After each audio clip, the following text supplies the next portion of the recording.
یہ انہوں نے کلیئر کیا، تو سمجھ آ جائے آپ کو کہ یہ بات بہت زیادہ لگی ہے۔ اچھا ادھر اور بھی بڑی مزیدار چیز ہے جی، ادھر علیمہ خان صاحبہ نے میڈیا سے گفتگو کی اور انہوں نے باقاعدہ طور پر ڈیل آفر کی، سیدھا عاصم منیر صاحب کا نام لیا، لوگ نہیں لے رہے، میں بھی نام تو لے لیں، میں تو کوئی پرابلم نہیں، کسی بندے نے کوئی بات کی ہے،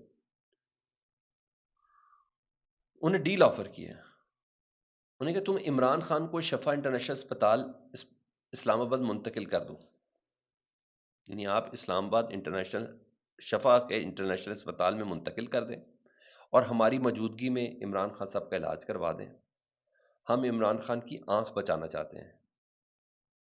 بدلے میں جو عمران خان صاحب سے گفتگو ہوئی آپ کا نام نہیں لیں گے، ہم ایسی کوئی بات نہیں کریں گے، پلیز آپ ہمارے بھائی کی زندگی کے حوالے سے، ان کی آنکھ کے حوالے سے وہ کرتے ہیں۔ کیا انہوں نے کہا؟ انہوں نے کہا جب پارٹی کے لوگ مجھے کالز کر رہے تھے کہ محسن نقوی گارنٹی دے رہے ہیں کہ عمران خان کو الشفا انٹرنیشنل اسپتال لے کر جائیں گے، میں نے تب انہیں کہا تھا کہ جھوٹ بولتا ہے، اور ثابت ہوا محسن نقوی نے جھوٹ ہی بول رہا تھا، انہوں نے میرے بھائی کو شفٹ نہیں کیا۔ تو بیسیکلی علیمہ خان صاحبہ نے یہ آفر دی کہ اگر آپ کو اس وجہ سے، بیسیکلی عمران خان صاحب کی زبان کی وجہ سے، نہیں تو عمران خان صاحب سے بہنیں ملتی رہتی، کسی کو کیا پرابلم تھی؟ عمران خان صاحب سے سیاستدان ملتے رہتے، کیا پرابلم تھی؟ عمران خان صاحب کو ذاتی معالج کے ذریعے علاج ہوتا تو کیا پرابلم تھی؟ بیسیکلی عمران خان صاحب کو خاموش کرنا ہے، بیسیکلی عمران خان صاحب سے ملا کسی نئی تحریک یا کسی نئے ایجیٹیشن یا کوئی نیا پیغام، کہ وہ تو عمران خان صاحب تھوڑی دیر کے لیے خاموش ہوتے، پھر یہ سب چیزیں ہیں۔ تو بیسکلی انہوں نے کہا بھائی آپ کو میں گارنٹی دے رہی ہوں ایسا کچھ بھی نہیں ہوگا، آپ یہ کروا دیں، یہ انہوں نے بات کی۔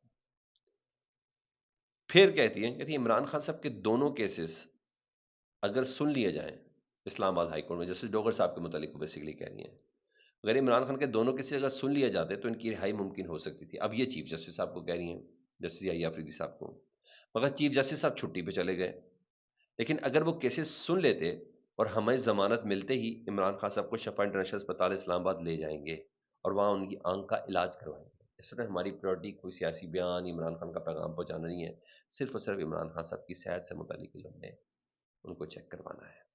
اس سے پہلے کہ میں سہیل آفریدی صاحب کے نئے کریکٹر کی، سہیل آفریدی صاحب کی اس کام کی بات کروں جس میں کہتے چھا گئے ہیں، وہ سب سے بازی لے گئے، محسن نقوی صاحب نے بڑا زبردست کردار اسٹیبلش کیا ہے جی۔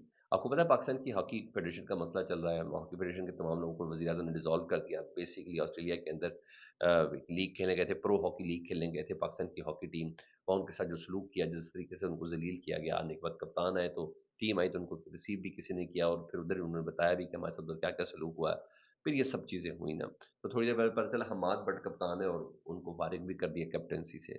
تو اس موقع پر محسن نقوی صاحب شامل ہوئے، محسن نقوی ساری ٹیم سے ملے، انہوں نے ٹویٹ کیا، انہوں نے کہا I am not becoming a hockey federation president, میں ہاکی فیڈریشن کا پریزیڈنٹ نہیں بننے جا رہا، لیکن وی ول اسسٹ پلیئرس ٹل دا ٹرمائل اینڈس، جب تک یہ معاملہ ختم نہیں ہوتا۔ اور پھر قومی ہاکی ٹیم کے کھلاڑیوں سے ملاقات کی، انہوں نے پرو ہاکی لیگ کے دوران پیش آنے والے ناخوشگوار واقعات کے بارے میں انہوں نے آگاہ کیا، انہوں نے کہا ناروا سلوک پر افسوس کا اظہار کرتا ہوں، ہر طریقے سے اکوموڈیٹ کریں گے، ہاکی کے معاملات کو سٹریم لائن کرنے میں پورا تعاون کیا جائے گا۔ محسن نقوی صاحب کا مصر میں ہونے والے ورلڈ کپ کوالیفائر ٹورنامنٹ کے لیے کھلاڑیوں کے لیے ٹکٹس اور ہوٹل میں رہائش کے انتظامات کا حکم دیا انہوں نے، اور کیمپ کل سے لگایا جائے گا، اور تربیتی کیمپ کے تمام انتظامات محسن نقوی صاحب نے مکمل کیا۔ ایز پی سی بی چیئرمین کیے ہیں تب بھی نہیں بنتا، ایز اے وزیر داخلہ کیے تو تب بھی نہیں بنتا، تو بہرحال مجھے احسن قدم یہ لگا ہے، انہیں تمام کو بلا کے نا چیئرمین پی سی بی نے 6 قومی ہاکی ٹورنامنٹ میں رنر اپ آنے پر اعلان کردہ 10-10 لاکھ روپے کے چیک بھی کھلاڑی کو تقسیم کیے اور حوصلہ افزائی کی ہے۔ یہ انہوں نے کیا، مجھے اچھا لگا، لیکن پھر وہی بات ہے کام کیا ہے، لیکن محسن نقوی صاحب ہی بیسکلی سب کچھ ہے، کوئی اور وزیر ہو سکتا تھا لیکن نہیں، انہوں نے ہی اس کام کو کرنا ہے۔ اچھا میں اب آؤں ذرا سہیل آفریدی صاحب کی اس بات سے متعلق جس میں نے کہا جس پہ ایڈورٹیزمنٹ سارے مرکز کے آج پورے اخباروں میں اشتہارات ہیں اور صوبے کے بھی ہیں کہ ہم کتنے ارب دے رہے ہیں، مرکز دے رہا ہے 38 ارب اور صوبہ دے رہا ہے، مرکز دے رہا ہے 38 ارب، صوبہ دے رہا ہے، پنجاب دے رہا ہے 44 ارب یا 42 ارب۔ تو وزیر اعلیٰ خیبر پختونخوا سہیل آفریدی نے رمضان المبارک کے عوام ریلیف کے لیے نا انہیں عمران خان کے ویژن کے مطابق جامع پلان منظور کیا ہے۔ احساس رمضان پیکج کے تحت مستحق افراد کو 12,500 روپے فراہم کیے جائیں گے ہر مستحق خاندان کو، اور تقسیم 8ویں روز تک مکمل کی جائے گی۔ رمضان میں عوام کو ہر صورت ریلیف فراہم کیا جائے گا اور قیمتوں میں اضافہ کسی صورت قبول نہیں۔ ذخیرہ اندوزی اور خود ساختہ نرخوں کے خلاف سخت کارروائی یقینی بنائی جائے گی۔ صوبے میں 146 پرائز مانیٹرنگ ڈیسک قائم کیے اور 161 اضافی پرائز کنٹرول مجسٹریٹ مقرر کیے. ہر ضلع اور تمام انٹری پوائنٹس پر احساس رمضان دسترخوان قائم. یار یہ بڑی بات ہے، ہر ضلع کے انٹری اور ایگزٹ پوائنٹ پر، ہر ضلع کے بہت احساس رمضان دسترخوان ہے. یتیم خانوں، دارالعلوموں اور پناہ گاہوں میں سحری و افطاری کی معیاری خوراک فراہم کی جائے گی. یتیموں، بیواؤں، مساکین اور خصوصی افراد کو ترجیحی بنیادوں پر ریلیف دیا جائے گا. تمام سرکاری اسپتالوں میں ادویات اور ڈاکٹرز کی دستیابی یقینی بنائی جائے گی تاکہ مریضوں کے علاج میں کسی دقت کا سامنا نہ کرنا پڑے. دیہی علاقوں میں پرائز مانیٹرنگ کے لیے خصوصی اقدامات کیے جائیں گے.